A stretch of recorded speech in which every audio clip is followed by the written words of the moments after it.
The email didn't even have her name in it. Just a sterile line, center-aligned in the middle of an otherwise empty screen. Your services are no longer required. No signature, no explanation. Like her 15 years of blood, code, and carpal tunnel could be swept off the books with a flick of some asshole's MBA-wielding pinky. That was 4 weeks ago. Now she was eating dry Cheerios out of a chipped coffee mug at 2 p.m., still in sweatpants that smelled like deadline panic and unwashed grief. Her laptop, a battered ThinkPad with 3 missing keys and one stuck in permanent caps lock, was open to a job board. Again, the listings were all identical, looking for a rockstar developer to join our fast-paced team. Translation: we want a 25-year-old with 10 years of experience who will accept stock options instead of a livable salary and still thank us with a Slack emoji. She clicked into yet another job post that required Kubernetes experience and the soul of a golden retriever, then shut the whole thing with a hollow thunk. Her phone buzzed, probably another recruiter trying to circle back. She didn't check. Then came the headline, glowing like radioactive sludge in the sidebar of a news site she only visited to doomscroll. $500M tech merger called off amid due diligence crisis. She blinked. Read it again. No reason listed, no details, just a quote from a source close to the deal saying there had been unexpected complications with core IP rights. Her stomach flipped like a poorly written SQL query. Her old company, the one that fed her to the wolves a month before their champagne-soaked payday. Buzz, her phone again. This time a text marked DevOps, they're losing their minds here. It's something to do with the original platform code. Call me. She stared at it. Heart racing. Original platform code? What the hell could, hey, real quick, if you're vibing with this story, and you're the kind of beautiful bastard who likes seeing corporate weasels get what's coming, go ahead and hit that subscribe button. I'm trying to claw my way to my first 10,000 subs, and your click might be the one that makes the algorithm actually notice me for once. Much love. She picked up the phone to call Mark, paused. Her thumb hovered over the screen. They fired her, humiliated her, let her twist in the wind while they polished their golden parachutes. And now something was wrong. Very wrong. She didn't call him. Not yet. Instead, she opened her terminal and dug up the old codebase she still had mirrored on a dusty external drive, back from the days before legal told everyone to scrub their backups. Her heartbeat synced to the blinking cursor. Her hands moved by muscle memory as she started scanning the code, layer by layer, line by line, like an archaeologist digging through the bones of a life she no longer had. Everything looked normal until it didn't. The comment, tucked into a block of core logic like a message in a bottle. / filed per Frank's advice, better safe than sorry Frank, her mentor. Her paranoid, brilliant, prematurely ousted mentor who used to warn her about paper tigers with golden fangs. She remembered him muttering once, "I'll never trust a company with a free snack bar and no ethics." A cold sweat prickled down her spine. She grabbed her phone again, but not to call Mark. She was going to check the patent database. She didn't know what she was looking for, but she had a gnawing, crawling feeling that it might be looking for her too. The letter came on a Tuesday, which already felt like a cosmic insult. Tuesdays were the emotional landfill of the week. Too far from Friday to hope, too far from Sunday to rest.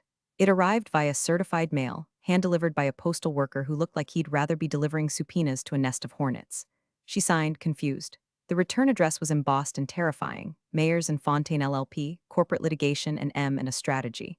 It had the kind of weighty font that screamed money, power, and zero tolerance for typos. She opened it like she was defusing a bomb.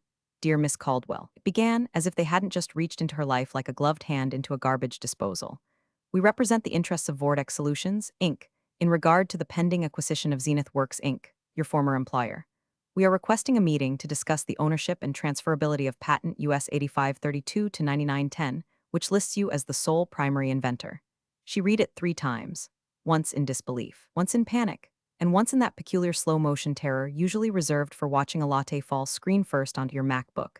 She didn't have any patents. At least she didn't think she did. She dropped the letter, scrambled to her browser, and punched in the USPTO site like she was Googling a cheating ex.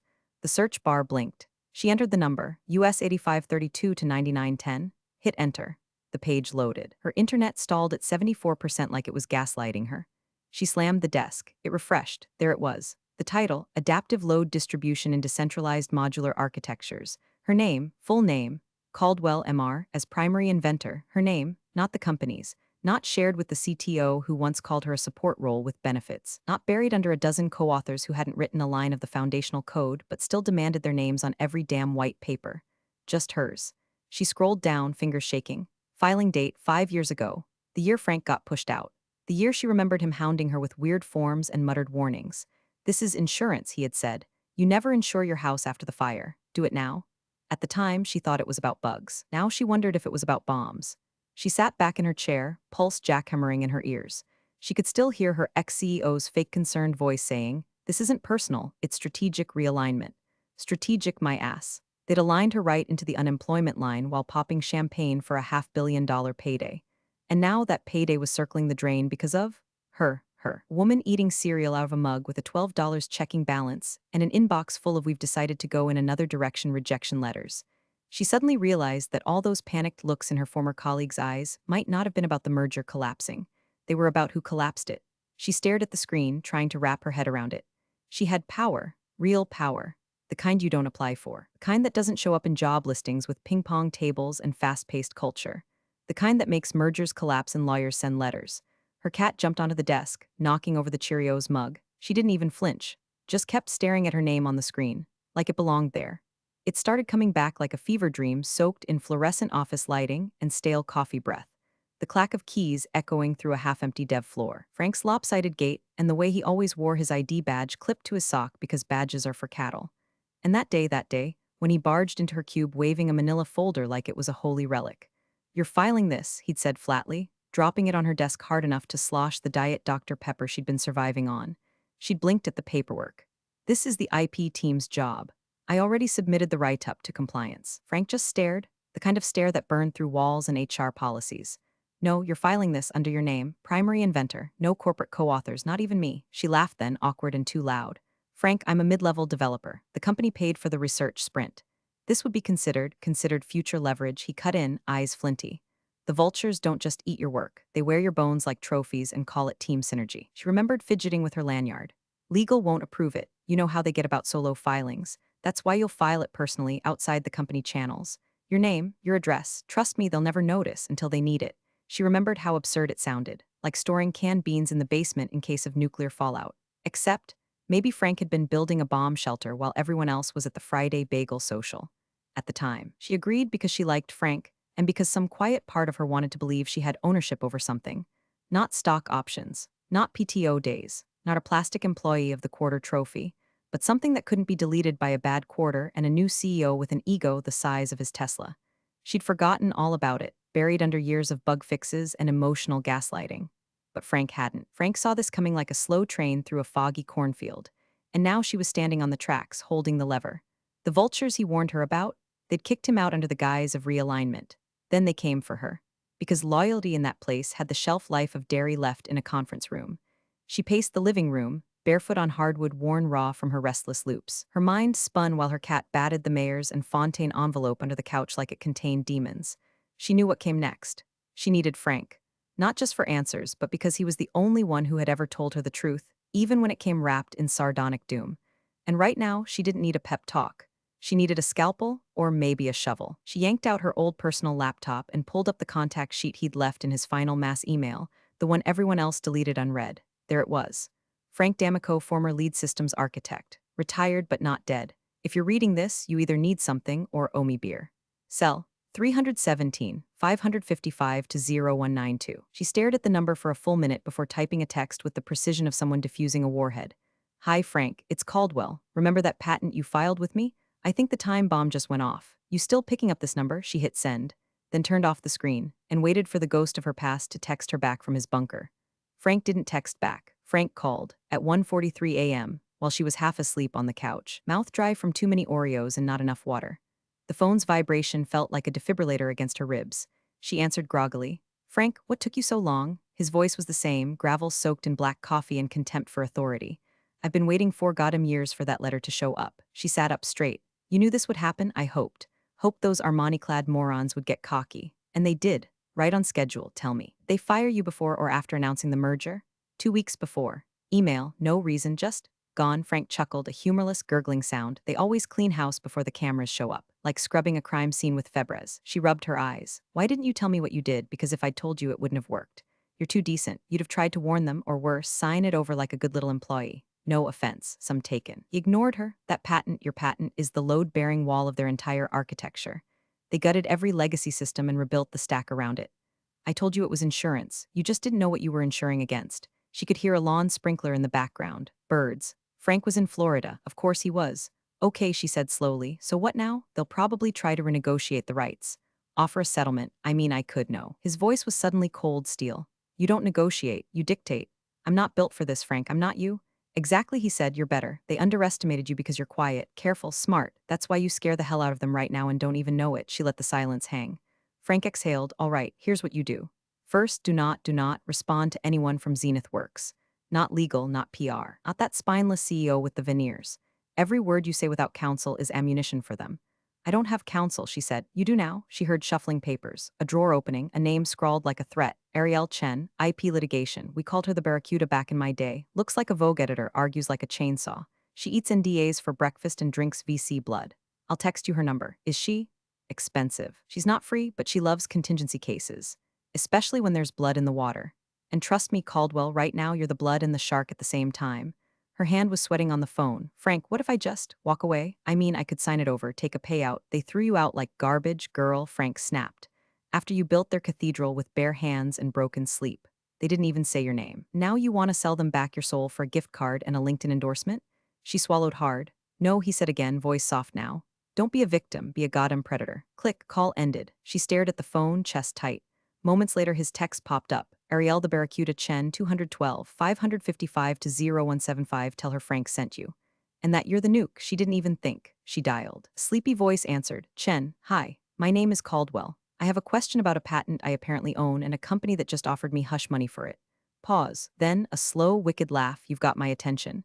Her phone rang at 8:12 a.m. sharp the next morning like it had been scheduled by some caffeinated assistant with access to her darkest timeline. She didn't recognize the number, but she recognized the area code. San Francisco, corporate HQ, belly of the vulture. She let it ring twice, then picked up. Caldwell, hey, it's Trevor, that fake chummy voice, the verbal equivalent of stale cologne and expensive sneakers. Trevor Whitman, CEO of Zenith Works, king of the vision board, destroyer of pensions, the man who had said her name exactly once in 3 years, and it was probably to mispronounce it in a meeting she wasn't invited to. Trevor, she said flatly. Wow, you sound great, I mean. I know we haven't spoken in a bit, and hey, I really hated how things ended with your, departure. Definitely not how I wanted it to go. But listen, that's water under the bridge, right? She didn't reply. He continued undeterred, that rehearsed ease of a man who's never faced consequences in his life. Anyway, funny thing, we were going through some old filing cabinets during the merger audit. You know how messy those can be. We noticed a tiny clerical hiccup related to one of the old patent attributions. You remember the adaptive load balancer stuff you helped with, right? She blinked, rage spiking behind her eyeballs. Helped with? She wrote every line of that damn logic while bleeding from a sinus infection and trying to keep her mother alive on speakerphone. Oh, that, she said. The one under my name? Exactly, exactly. No big deal. Just one of those things that slipped through the cracks. Honestly, it should have been a group filing. I mean, so many hands went into that soup, right? He chuckled like this was some adorable misunderstanding over a potluck recipe. She imagined putting a soup ladle through his teeth. Well, he continued, we'd like to tidy that up. We're prepared to offer you a generous severance package, retroactive, of course, and a formal apology. You know, clean it up for the merger. Get everyone what they deserve. She paused. Let the silence stretch out until it started to vibrate. Trevor, she said finally, voice ice-wrapped steel. This call is being recorded for legal documentation purposes. Do not contact me directly again. Wait, Caldwell, hang on, this call is over. My attorney will be in touch with her fee structure for any future communication. Good luck with the merger. I hear due diligence is a bitch. She hung up, hands trembling, not from fear but adrenaline. Power. The kind that didn't come from titles or bonuses, or having an assistant named Brielle to book your soul cycle classes. This was real. She texted Ariel, he called.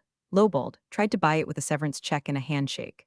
Ariel replied seconds later, good, let him sweat. Let him wonder. I'm filing a cease and desist and notifying Vortex Council you're open to independent licensing offers. We'll see how long it takes before the board starts eating itself. Caldwell smiled, the first real smile in weeks. Trevor had made his offer. She had made her move. Now it was their turn to dance. It started with the laptop. The clunky Lenovo she'd left in the office when security badge access evaporated along with her dignity. She hadn't thought twice about it, just one more possession she'd been too stunned to collect. But now, she got an email from Zenith Works IT titled Urgent, Account Security Review. The message was all corporate throat-clearing and veiled threats. As part of an internal compliance audit, we require access to any former employee devices that may contain proprietary materials, including but not limited to software artifacts, platform designs, and related source code. They were phishing, and they were panicking. 2 hours later, FedEx dropped off a thick envelope from Zenith HR, stamped confidential. Inside was a beautifully worded hostage note masquerading as a cease and desist. They accused her of misappropriating internal tools, claimed her possession of certain development artifacts could constitute a violation of the Employee IP Agreement, Section 5(b). They were trying to bluff with a pair of twos. Ariel snorted when she read it. Standard scare tactic, she said. They're trying to rattle you. If they really thought you stole something, this would have come from outside counsel, not Rhonda from HR with her Microsoft Word watermark. Then came the phone call. It was Samir, a backend dev she used to pair with on long nights full of Red Bull and existential dread.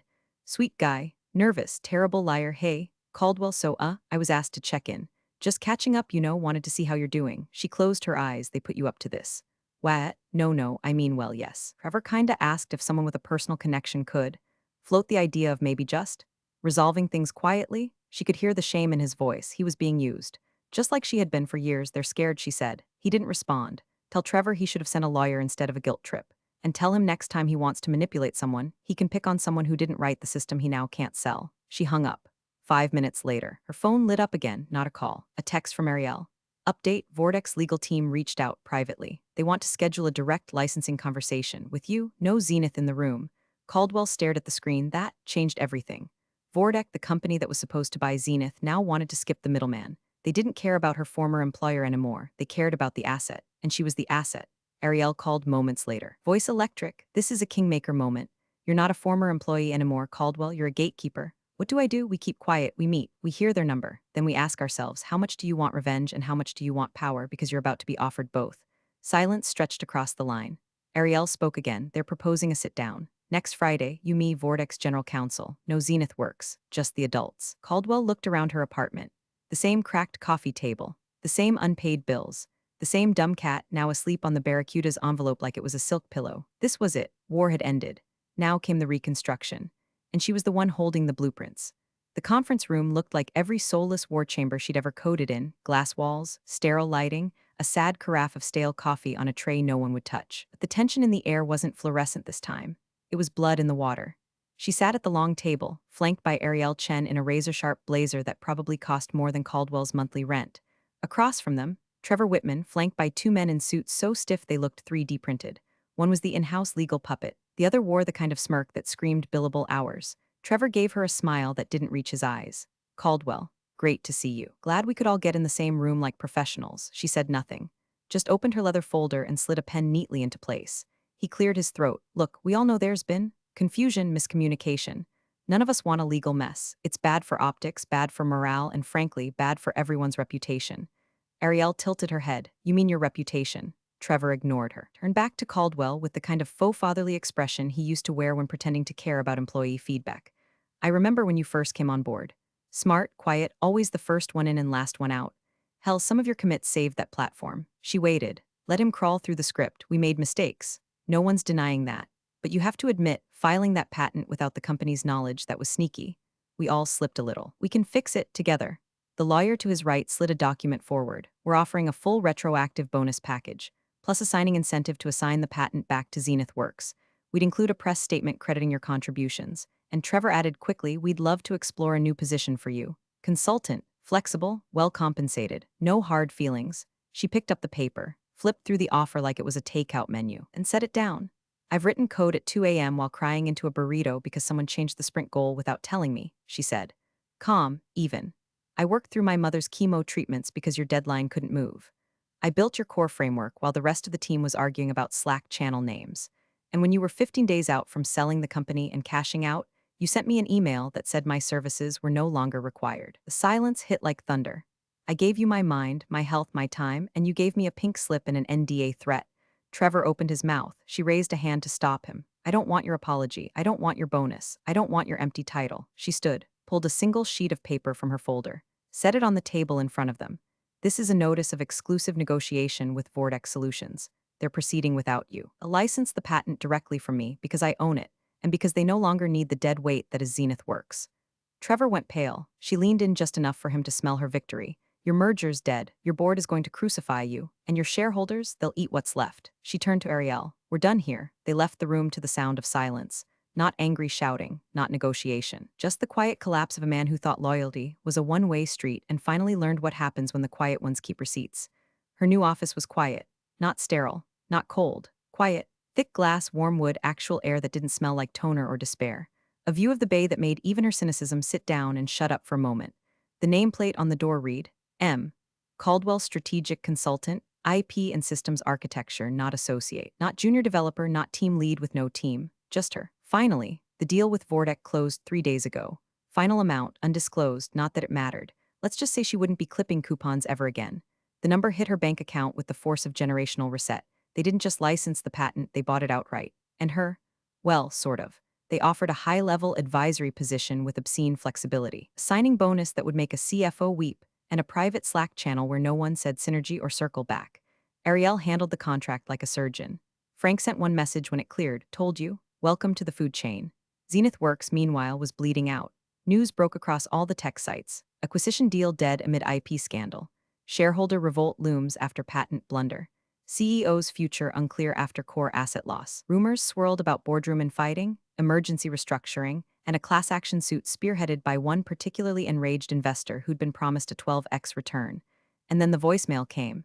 She didn't answer the call. Of course she didn't, but Trevor left one anyway. 62 seconds of corporate groveling. She didn't even play it, just stared at the little blue bubble labeled voicemail as if it were radioactive, and she forwarded it to Frank with one line of text. Listen to this, we did it. He responded with a gif of a shark in sunglasses riding a jet ski. She smiled, then deleted the voicemail without hitting play. Some things didn't need to be heard to be understood. She knew what it said, please, justifications. Maybe some twisted guilt trip about how she'd torn it all down. Good, because that was the point. She walked to the window, watching the light change on the water. No dramatic music, no sudden rush of euphoria. Just quiet. The kind of quiet that comes when the engine finally stops screaming and you realize you're not falling, you're flying. She didn't feel victorious. She felt free. Let the vultures choke on their golden bones. Let the lawsuits grind them down to dust. Let the system devour itself while she built something better, slower, smarter, meaner if it had to be.